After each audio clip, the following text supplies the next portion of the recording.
ముఖ్యంగా gall bladder stones అనేటివి ముఖ్యంగా ఫీమేల్స్‌లో మోర్ దెన్ 40 ఇయర్స్ ఏజ్‌లో గ్రూప్‌లో అండ్ పోస్ట్ ప్రెగ్నెన్సీ అండ్ ఎవరైతే ఎక్కువ కొలెస్ట్రాల్ తీసుకున్న వాళ్ళలో అండ్ ఆల్కహాల్ ఎక్కువ మోతాదులో తీసుకున్న వాళ్ళలో ఈ గాల్ బ్లాడర్ స్టోన్స్ అనేటివి రెగ్యులర్గా మేము చూస్తూ ఉంటాం.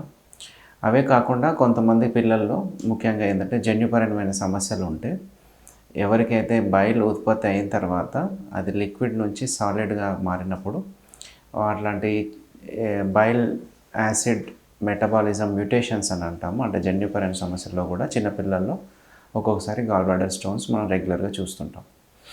అండ్ దీనిలో వచ్చే లక్షణాలు ముఖ్యంగా ఏంటంటే most of the gall bladder stones asymptomatic, అంటే సిమ్టమ్స్ ఉండవు.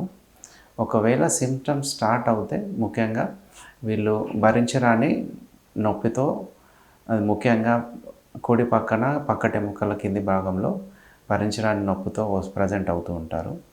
ఈ నొప్పితో కాకుండా కొంతమందికి వాంతులు రావడం, ఒక్కొక్కసారి గాల్ బ్లాడర్ స్టోన్స్ కనుక కిందికి జారినట్టయితే అంటే బైల్ పైప్ అంటాము, వాళ్ళకి జాండీస్ లాంటి లక్షణాలు రావడం.